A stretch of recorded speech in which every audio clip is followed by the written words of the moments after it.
Alright, ladies and gentlemen, we are back. Today I want to give you guys our first look at the Lord of the Underworld, Hades himself.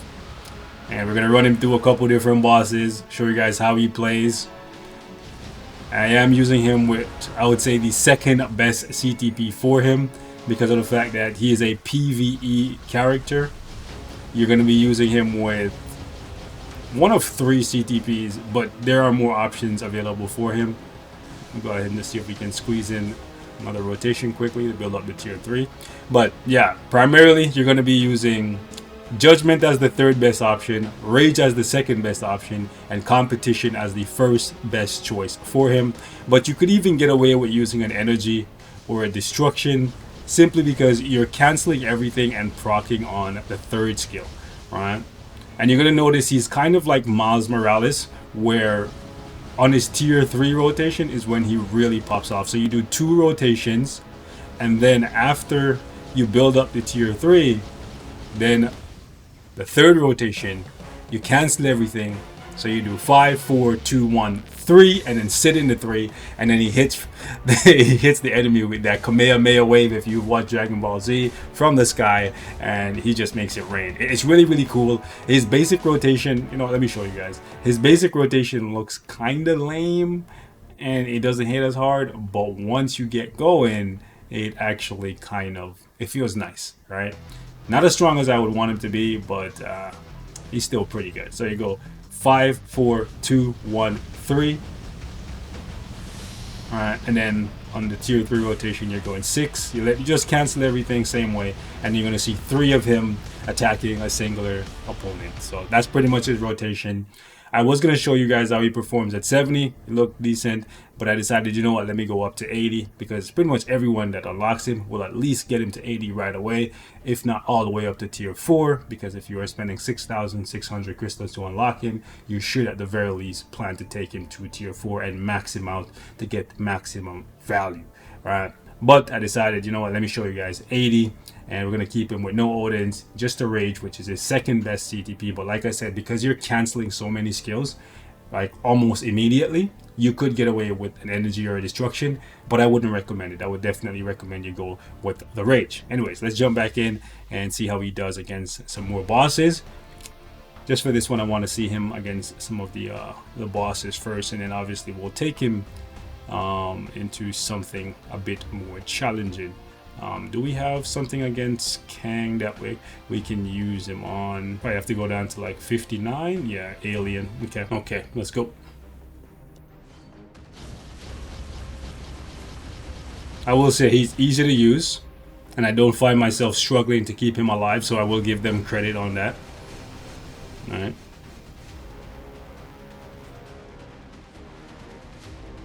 Oop, that was me.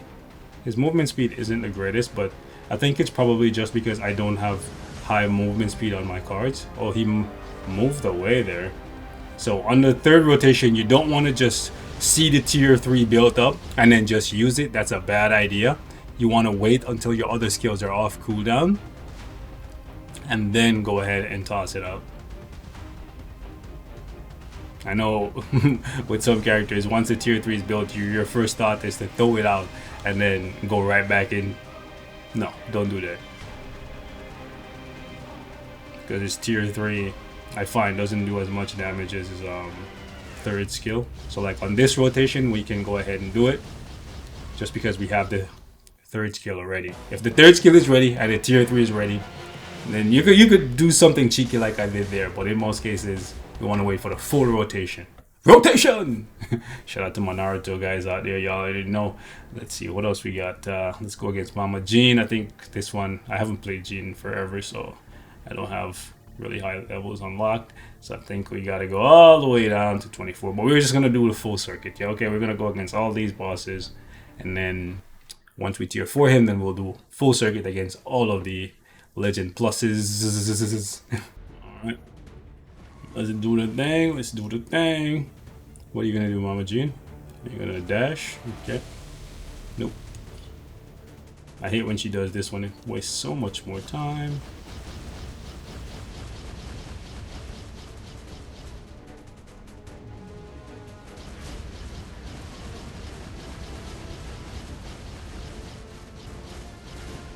We should be good. Okay. And I will say shout out to Netmarble for making it so that the strikers no longer appear on the field. It prevents so much more lag. It gives you so much more clarity to see what's actually going on. And this way you can see the character's true damage. Sure, it is being augmented by the supports and the striker ability itself, but if you have tier 4 characters striking for you, they do damage to the boss, and that in some cases can be the deciding factor in whether you win or lose, because tier 4 strikers do hit pretty hard. And sometimes I do want the buffs that the strikers offer, but I don't want them on the field. Alright, so yeah. Shout out to Netmarble. This is something I've been asking for a very long time, and I feel like not many people will cover it, so I wanted to talk about that ability to turn on and off the strikers. Now, if your account isn't built very well and you do need the extra damage from the strikers, that's fine. You can easily turn it on and off from right here. Right, so if you leave it unchecked, the strikers that pop up at the top, they won't appear in the battle to hit the boss or anything. For me, I don't like them being on the field, because when I'm doing showcases, I want to show off what the characters themselves can do. So that's why I leave it off. And I also like the clarity, but trust me, it does make a difference. Like if you're going really high levels, then sometimes you need the extra hits from the bosses. You could get within striking distance of finishing a fight and then run out of time just because you didn't have your strikers in there hitting the whole fight.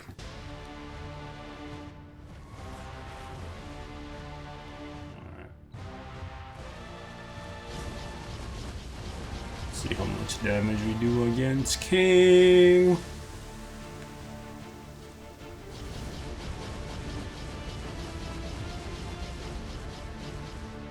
Yeah, we're gonna try and get Kang in the center here.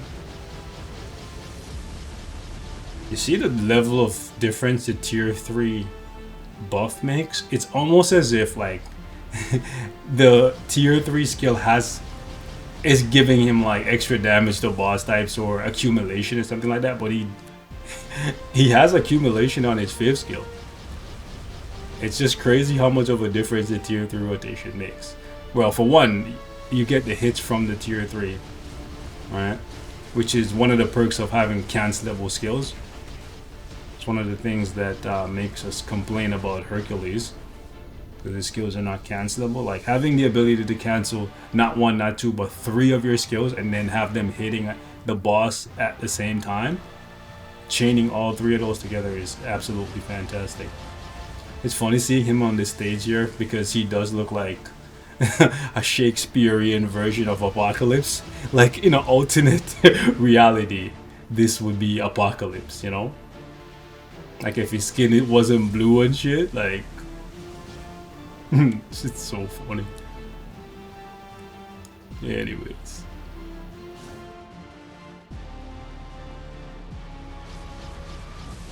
If Apocalypse was a scholar.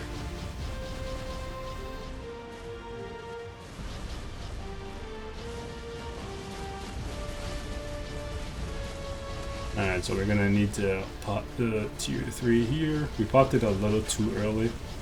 We don't want to do that, but wanted to see if, there we go, we can get this guy wrapped up nice and snug.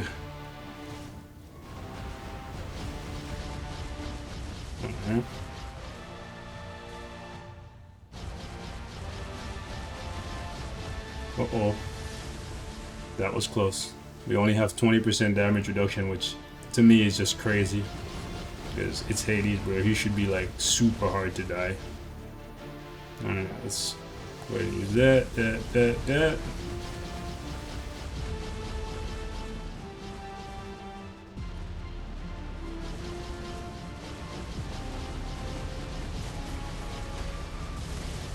Alright. Oh, come on, I got trapped in there. Nice.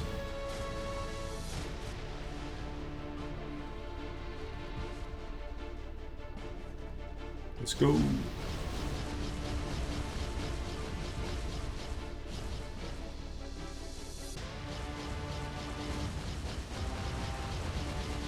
And we're done. So that's pretty solid. You know, I don't think he's a terrible character by any means. I don't find myself struggling to keep him alive, and his damage is respectable. Now, I say respectable, I don't say it's what it's supposed to be for, you know, who he is. But then again, I can't even say the cost behind him, because let's be real. Okay, let's go to the epic quest and we can sound off how many of the characters currently in the game from these epic quests, right? This is Hades, right? Let's say he's not good enough. Okay, let's go back and then we can look at some of the other ones and then we can say, are they good enough? You know what I'm saying? Like from their epic quests and who we had to buy. Do you think they're good enough? Like you go to the ultimates, it's the crystals, sorry, not the ultimates, the eternals. Like, are they good enough? Not really. Like you look over here, Moonstone, not really good enough. You know what I'm saying? But again, these are old epic quests. I understand. She just got a uniform and she fell off, right? So I don't know, man. I don't want to harp on these guys too much, but at the same time, I kind of have to give them a little bit of shit because they made us wait for so long, and then these guys, they title them as immortal gods, and none of them are immortal, and they don't really feel godly. They feel, I would say he feels above average, like especially considering what the average has been for the last 2 years. I would say he feels above average, but above average doesn't necessarily mean it's what it should be. It's just that the average has been so bad that when you get something that's even remotely good, then you're like, oh, this is above average, you know? Anyways, let me know what your thoughts are in the comments. I think he is, like I said, above average, and for that reason alone, I will definitely be tier 4ing him, and then we can see what he can do for us outside of a world boss. Maybe he can do something in boss relay, because obviously we're going to use him to, you know, replace the need for Loki, which unfortunately is still irking me that he's not replacing Loki altogether, but it's fine. I'm not a Loki hater. I like Loki as a character, okay? Don't come for me. It's just I don't like Loki's playstyle, goddammit.